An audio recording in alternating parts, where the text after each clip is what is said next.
સાબરકાંઠાથી મહત્વપૂર્ણ સમાચાર। સાબરકાંઠાના ગાંભોઈ નજીક ખેતરમાંથી બાળકી મળવાનો મામલો સામે જે આવ્યો હતો, તેમાં સારવાર લઈ રહેલી નવજાત બાળકીનું મોત નીપજ્યું છે। 9મા દિવસે સારવાર દરમિયાન બાળકીનું મોત નીપજ્યું તો હિંમતનગર સિવિલમાં NICU વિભાગમાં વેન્ટિલેટર પર હતી આ બાળકી। તો હિંમતનગર સિવિલ ગાંભોઈ પોલીસને જાણ પણ કરી છે। તો જે અગાઉ આ વિષયનો એક ચર્ચા બની હતી કે આ સાથે મહત્વનું એ હતું કે જે નવજાત બાળકી છે તેના સગા માતા પિતાએ તેને એક ખાડામાં દાટી દીધી હતી અને જે લોકો કાગડોળે રાહ જોઈને બેઠા હતા કે શું આ દીકરી જીવિત રહેશે કે કેમ, પરંતુ અત્યારે એવા સમાચાર મળી રહ્યા છે કે સારવાર લઈ રહેલી આ નવજાત બાળકીનું 9મા દિવસે મોત નીપજ્યું છે। તો સારવાર દરમિયાન બાળકીનું મોત નીપજ્યું। હિંમતનગર સિવિલમાં NICU વિભાગમાં વેન્ટિલેટર પર હતી આ બાળકી। તો જો જે સ્ક્રીન પર તમે દ્રશ્યો નિહાળી રહ્યા છો, આ જે બાળકી છે તેને જીવતી દાટવાનો જે મામલો છે તે હર લોકના મોઢે ચર્ચાઈ રહ્યો હતો અને આ જે ચર્ચાનો વિષય બન્યો તેનો આજે એક એવો કિસ્સો સામે આવ્યો છે કે એ જે નવજાત બાળકી છે તેનું મોત નીપજ્યું છે અને આ સમાચાર સાંભળતાની સાથે જે લોકોએ દુઃખ વ્યક્ત કર્યું હતું, જે લોકોએ લાગણી વ્યક્ત કરી હતી, તે લોકોમાં પણ એક શોકનો માહોલ છે કે આ નવજાત બાળકીનું 9મા દિવસે મોત નીપજ્યું છે।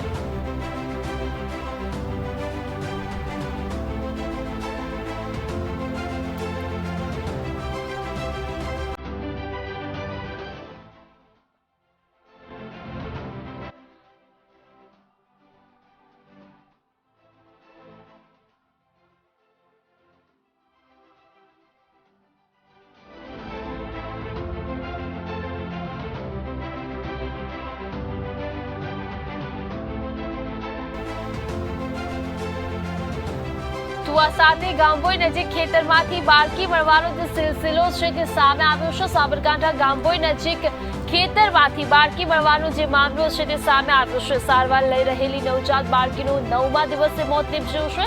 તો સારવાર દરમિયાન બાળકીનું મોત નીપજ્યું તો હિંમતનગર સિવિલમાં NICU વિભાગમાં વેન્ટિલેટર પર હતી આ બાળકી। તો હિંમતનગર સિવિલે ગાંભોઈ પોલીસને જાણ પણ કરી છે। તો અત્યારે ખાસ કરીને જે દિવસ હતો તે દિવસની આપણે કાગડોળે રાહ જોઈ બેઠા હતા કે આ જે બાળકી છે તે બચી જશે, કારણ કે જે સમગ્ર ગુજરાત છે તેની નજર આ બાળકી પર હતી કે શું તેના સગા માતા પિતા દ્વારા આ બાળકીને જીવતે દાટી દેવામાં આવી છે, તો શું આ બાળકી બચશે કે કેમ।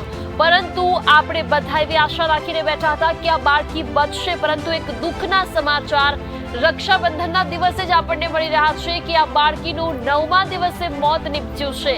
એટલે કે આ નવજાત શિશુ જે ફક્ત 1 જ કિલોનું હતું તેનું આજે મોત નીપજ્યું છે।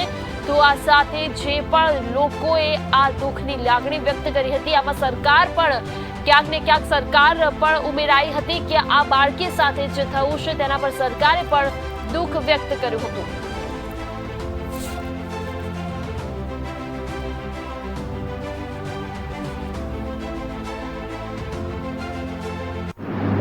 ગાંભોઈના નજીકના ખેતરમાં દાટેલી બાળકી 4 ઓગસ્ટમાં સવારે 10:30 કલાકે 108 મારફતે અત્રેની હોસ્પિટલ ખાતે લાવવામાં આવી હતી। ત્યારે પણ એનું વજન ઓછું હતું, ઓછા માસે જન્મેલી હતી અને ક્રિટિકલ કન્ડિશનમાં હતી।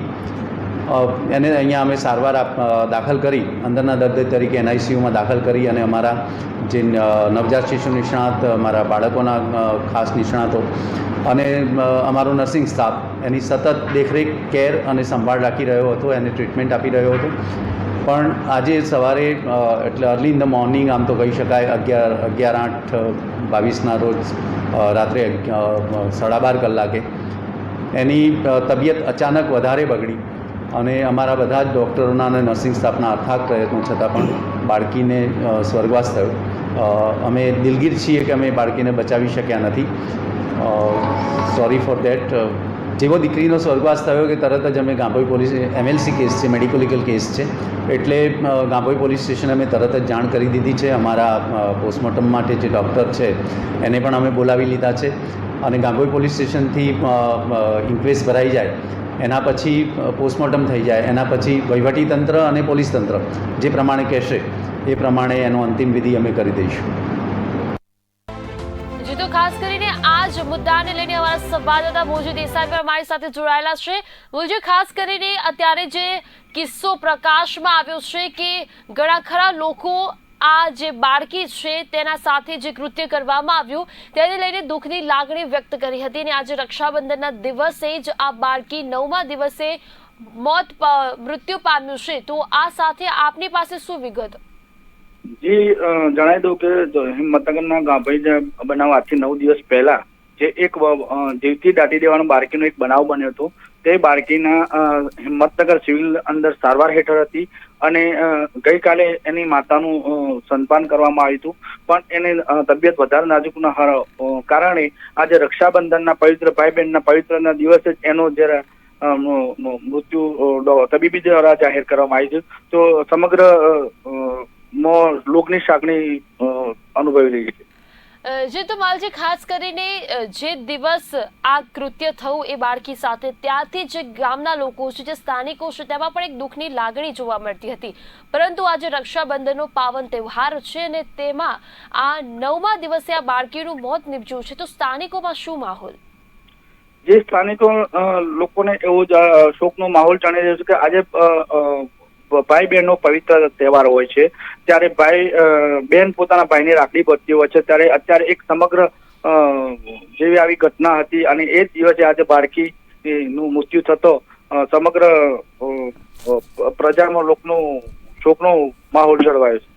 જી માલજી, આભાર છે વિસ્તૃત માહિતી માટે. જે તે સંવાદદાતા જણાવી રહ્યા છે કે અત્યારે ભાઈ બહેનનો પવિત્ર તહેવાર છે અને આ તહેવાર નિમિત્તે કહી શકાય કે લોકો હર્ષોલ્લાસની લાગણીઓ મનાવતા હોય છે, પરંતુ આ જે ગામ છે તેમાં એક શોકની લાગણી પ્રસરી જવા પામ્યું છે, કારણ કે 9મા દિવસે સારવાર દરમિયાન આ નવજાત શિશુનું મોત નીપજ્યું છે.